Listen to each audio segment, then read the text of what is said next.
Soon after Navalny imprisoning, his company Anti-Corruption Foundation made a website called Pro-Navalny.com.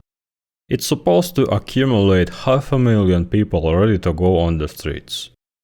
But a week ago the court opened a case to determine Navalny's company as extremists.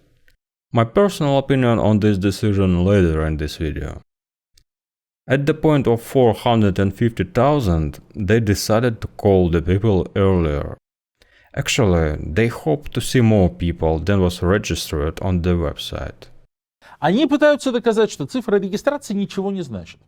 Почитайте сами. Это сейчас самый важный тезис кремлеботов относительно большого митинга «Свободу Навальному». Это, конечно, не так.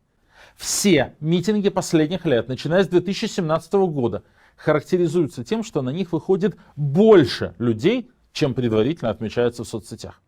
They called it the final battle, in a hope of a huge mass. In addition, Navalny started a hunger strike. Но сейчас, когда Путин во второй раз уже убивает Навального на глазах у всей России, а всех, кто против, власть записывает в экстремисты, предстоит очень тяжелая финальная битва между нормальными людьми и абсолютным злом. I was at the protest too, and spoiled some protesters' mood.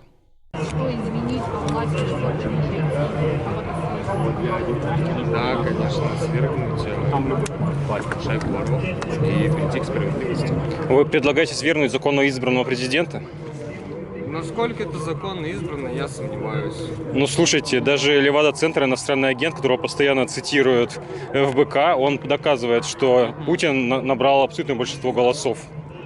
Это здорово, что он набрал большее количество голосов. Это факт, что он победил. The actual result was bad. The final battle ended up with a few times less people than Navalny team hoped. Looks like the reason to protest was too weak, comparing to the myths of Navalny poisoning and Putin castle inspired before. Is it right to convict the Navalny's company as extremists? I personally have mixed feelings. From one side, I'm diplomacy supporter. I'd like to solve the problem by negotiations. From other side, Navalny's movement is a one-way trip to a queue, and nothing about democracy. Was Navalny or someone from his team condemned protesters from the aggression toward the police? And people with a different opinion? Never. What all the slogans about? Police is a shame of Russia, Putin, go away, and the same type rudeness. Если бы все они оказались на улице в один момент, от путинского режима не осталось бы ничего в тот же день.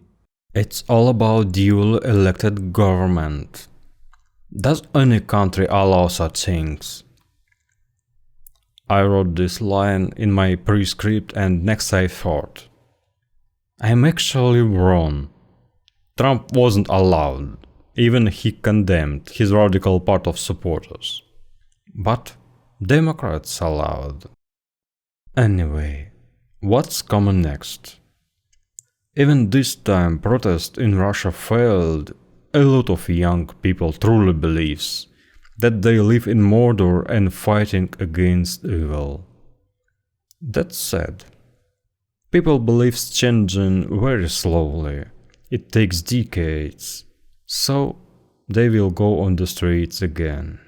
The next point of confrontation is an autumn legislative election in Russia this year. As always, Navalny's team will claim that elections are totally fake. They will cling to any dubious facts. A lot of fantastic events could happen meantime, but the most crucial moment will be 2024, the presidential election in Russia. The same year in the US. 90% chance Putin will not run for president. He'll be 75 and in the last Russian constitution update he prepared himself a role of senator. He wants to step aside and play consultation role. Let's see. Hope this video was useful for you. Sorry for being indelicate, but you could support my blog buying stuff I made. It's reminder magnets, a fun way to replace sticky notes people leave to each other. It's a lot of variation in my shop. Link in description. Thank you.